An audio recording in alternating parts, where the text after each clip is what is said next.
পবিত্র মাহে রমাদানুল মুবারকের মাস যখন আকাশে উদিত হতো, হুজুর সাল্লাল্লাহু আলাইহি ওয়াসাল্লাম অত্যধিক আনন্দিত হতেন এবং খুশিতে ওর মাধ্যমে হুজুর সাল্লাল্লাহু আলাইহি ওয়াসাল্লামের চেহারাতে অনন্য রোশনি ঝরত। হুজুর সাল্লাল্লাহু আলাইহি ওয়াসাল্লাম পবিত্র মাহে রমাদানুল মুবারক মাসের 2 মাস আগে থেকে হুজুর সাল্লাল্লাহু আলাইহি ওয়াসাল্লাম একটা দোয়া করতেন। সেই দোয়া হয়তো আমরা সকলেই জানি, আল্লাহুম্মা বারিক লানা ফি রজব ওয়া শাবান ওয়া বাল্লিগনা রমাদান। আল্লাহর প্রিয় হাবিব রাসূলুল্লাহ সাল্লাল্লাহু আলাইহি ওয়াসাল্লাম পবিত্র মাহে রমাদানুল মুবারককে সামনে রেখে 2 মাস আগে থেকে আল্লাহ সুবহানাহু ওয়া তাআলার কাছে দোয়া করতেন, হে আল্লাহ, আমাদেরকে আপনি পবিত্র মাহে রমাদানুল মুবারক পর্যন্ত পৌঁছে দেন।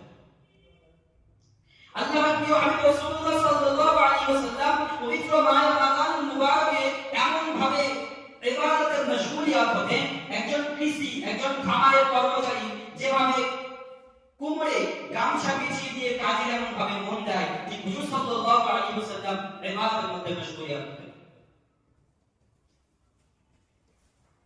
এই পবিত্র মাহে রমাদানুল মুবারক আমাদের জন্য রহমত, করুণা, মাফি, মাগফিরাত দিয়ে ভরপুর একটি মাস আল্লাহ সুবহানাহু ওয়া তাআলা আমাদেরকে দিতে চলেছেন।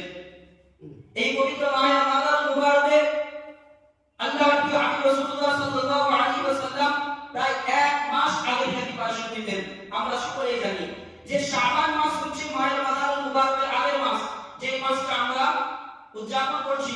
অতি শীঘ্রই মাত্র 1 মিনিটের পরে আমরা মাহে রমাদানুল মাসের চাঁদে আদান সালাত জানাবো, ওয়েলকাম জানাবো, রিসেপশন জানাবো। মাত্র 1 সপ্তাহ পরে সেই মাসের আগের মাস শাবান মাসে হুজুর সাল্লাল্লাহু আলাইহি ওয়াসাল্লাম প্র্যাকটিসিং রোজা শুরু করে দিতেন এবং এত রোজা রাখতেন যে গোটা মাসটাই তিনি রোজা রেখে দিতেন এবং যেন মনে হতো হুজুর সাল্লাল্লাহু আলাইহি ওয়াসাল্লামের কাছে রমাদানুল মুবারকের মাস হাজির হয়ে যাচ্ছে।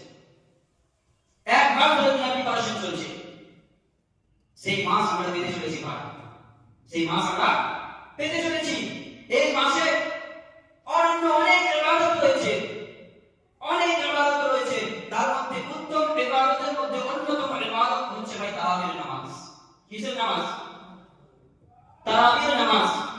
এই তারাবির নামাজ আমরা সকলে আদায় করব ইনশাআল্লাহ।